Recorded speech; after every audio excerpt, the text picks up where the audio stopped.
Sejam muito bem-vindos, pessoal, a mais um vídeo. Agradeço mais uma vez vocês por estarem aqui para a gente trocar uma ideia, para a gente bater um papo. E meus amigos, estou fazendo esse vídeo a pedidos, hein? Estou atendendo pedidos aqui, porque eu vi vários e vários comentários sobre isso. Também recebi mensagens na plataforma vizinha para falar sobre isso. Então eu decidi trazer aqui rapidamente as minhas impressões, o que eu acho. Porque eu acredito assim, galera, que esse é um assunto que, embora se trata especificamente de um jogo entre duas equipes específicas, até mesmo que não envolve a equipe do Palmeiras de forma direta, eu acredito que questões de arbitragem, elas devem ser discutidas. Principalmente quando se tem ali algumas variáveis que parece que fogem de um protocolo. Porque eu penso da seguinte forma: todos nós seremos beneficiados ou prejudicados por arbitragem em um dado momento. Isso é um fato. Então, é muito pertinente estarmos aqui para debatermos sobre isso e colocarmos a nossa opinião, porque a rede social, hoje, ela é um termômetro muito importante e até mesmo uma ferramenta de protesto contra algumas práticas que acontecem aí dentro do nosso futebol. E eu posso citar exemplos aqui com vocês que já aconteceu também de lances que fugiram do protocolo. Todo mundo já está cansado de saber o que aconteceu em relação à final da Supercopa, em relação ao procedimento do VAR que resultou na expulsão correta do jogador Carrascal do Flamengo.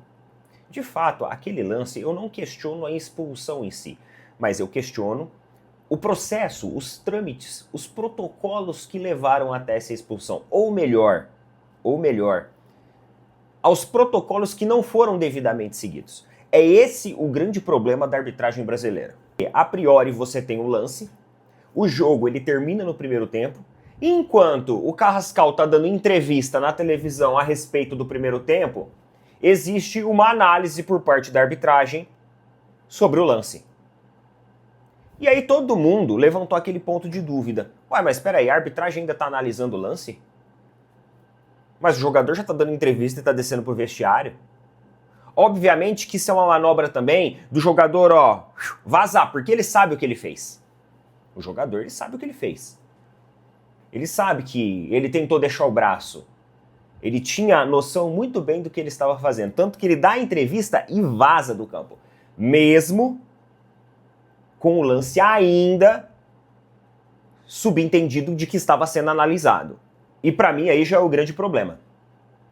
Como que a arbitragem autoriza a retirada de jogadores de comissão técnica e até mesmo a entrada da imprensa no campo para entrevistar os jogadores, sem ter concluído uma ação que eles começaram logo após o término do primeiro tempo? A arbitragem poderia assegurar naquele momento, informa os capitães, chama os dois capitães e fala assim, estamos revisando um lance. Peça para que os jogadores fiquem em campo, permaneçam aqui aguardando o resultado. Imprensa não vai entrar em campo agora. Se for necessário, chama ali delegado da partida para conter ali os ânimos de imprensa, de comissão técnica, e vamos analisar isso para ter uma conclusão ainda imediatamente antes da descida das equipes para o vestiário. Para mim, esse foi a grande falha, uma falha grosseira. Para que servem os protocolos, meus amigos? Se você hoje chega numa unidade de saúde, num pronto atendimento, o cara chega ali com sintomas, sinais e sintomas de infarto. Existe o protocolo para esse tipo de atendimento. Se o cara chega devido a um acidente que sofreu, um trauma, existe um protocolo para esse tipo de acontecimento. Para que os protocolos eles existem? Eles existem para ser seguidos. Isso é óbvio, isso qualquer um sabe. E a partir desse momento eu acho que existe uma falha muito grande. Porque permite-se a descida das equipes para o vestiário.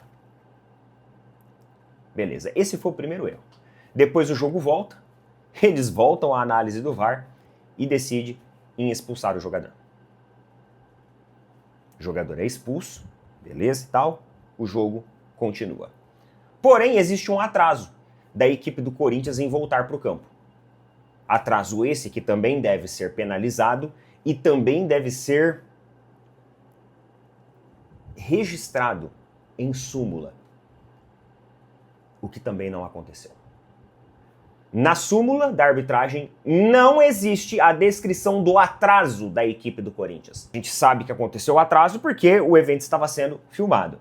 Mas em termos ali de documentação, acredito que a CBF não pode nem penalizar o Corinthians, porque se não existe o documento que está ali escrito e assinado pela comissão de arbitragem relatando o atraso, declarando o atraso, provavelmente não vai ter como você penalizar também a equipe com multa. Penso eu. E agora também aparece um terceiro elemento, que é a questão da interferência externa. A CBF defende que a interferência ela é uma interferência no protocolo dos chefes de arbitragem, apenas para tirar a dúvida se a expulsão poderia ser concluída e finalizada no segundo tempo. Por outro lado, surgem outras linhas de hipóteses. Descumprimento de protocolos, o erro na sequência das coisas, elas abrem margem para teorias de conspiração. Aí já aparece aqueles que falam assim, não, eles foram lá, olharam replay de televisão e utilizaram aquilo para voltar no lance e concluir a expulsão do jogador. Isso é muito grave, porque a gente está falando de uma final de competição. Isso é muito grave porque em 2024, 2025 e por aí vai, ao longo de todos os anos, a gente tem diversos escândalos de arbitragem. Aí depois surge mais um elemento, que o VAR teria dado um problema técnico no equipamento. E aí é por isso que eles não conseguiram concluir a análise. Mas, de novo, lá na Copa do Brasil, entre Palmeiras e São Paulo, o VAR ele foi resetado. A gente até hoje não tem o que aconteceu de fato, se aquele lance era para ser validado ou anulado de fato. Por quê? Porque a justificativa da Confederação Brasileira de Futebol é que teve um problema nos equipamentos e o VAR acabou sendo deletado daquele jogo em específico. E agora, novamente, tem um problema técnico no equipamento que acaba atrasando a possibilidade de análise. Pode ter tido um problema técnico no equipamento? Pode ter, sim, claro. Só que eu acho que isso deveria ter sido resolvido na mesma hora. Ah, deu um problema técnico do VAR, a gente não sabe se vai demorar 10 minutos, 15 minutos, 20 minutos, atrasa a partida, mantém o time em campo, mas aguarda o equipamento voltar a funcionar. E outra coisa, você não tem nenhuma alternativa ao equipamento? Não existe ali um monitor reserva? Não existe ali nenhuma tela reserva? Em caso de problema de uma determinada tela, de um determinado equipamento? O grande ponto da questão aqui, meus amigos, é as equipes ter descido para o vestiário sem a decisão. Esse é o ponto. Ah, deu problema. Tá. Então, partida por enquanto, os jogadores permanecem em campo. Ah, mas vai atrasar a partida? Não importa. Às vezes a questão ali da chuva, cai a energia, a partida acaba retardando. Então, mas se deu problema em um equipamento que diz respeito a fatores e variáveis importantes na partida, porque é muito importante, deve-se aguardar. Da mesma forma como se tivesse acabado a energia no estádio. Quando o equipamento voltasse, agora sim, aguarda, vamos analisar. E aí depois os jogadores se retiram para o vestiário para cumprir ali o intervalo de 15 minutos. É assim que deveria ter sido seguido. Então já começou errando aí. Ficou uma lambança. E quando fica uma lambança, você abre margem para desconfianças. Você abre margem para teorias da conspiração. E eu não tô querendo tirar o mérito da conquista do Corinthians. Ah, você é palmeirense, tá querendo... Não tô querendo isso não. Acho que mesmo assim o Corinthians jogou melhor, o Corinthians mereceu ser campeão, porque jogou com mais vontade, com mais garra, com mais raça.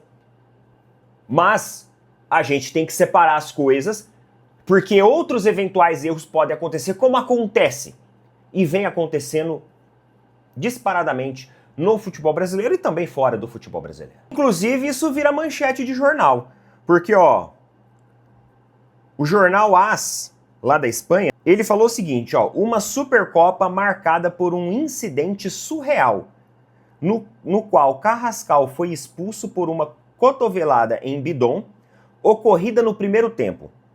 E o árbitro revisou o lance no VAR após um intervalo de 20 minutos e antes do início do segundo tempo. Meus amigos, aqui teve um problema de todos os tipos, de protocolo, de comunicação, e a partir daí abre margem para várias e várias discussões. Será que teve interferência? Será que não teve? Sempre vai ficar aquele ponto de dúvida. A CBF divulga o áudio do VAR, mas apenas um trecho. E fica por isso mesmo. Até hoje eu estou esperando uma conclusão em relação àquele jogo de Palmeiras e São Paulo, em que o VAR foi resetado. Até hoje, nunca tivemos uma conclusão sobre aquele lance, sobre aquele caso. Agora, o VAR teria dado um problema técnico. Então deveria ter aguardado para a decisão. Tá bom? Coloca nas opiniões aí. Tamo junto. Valeu, falou.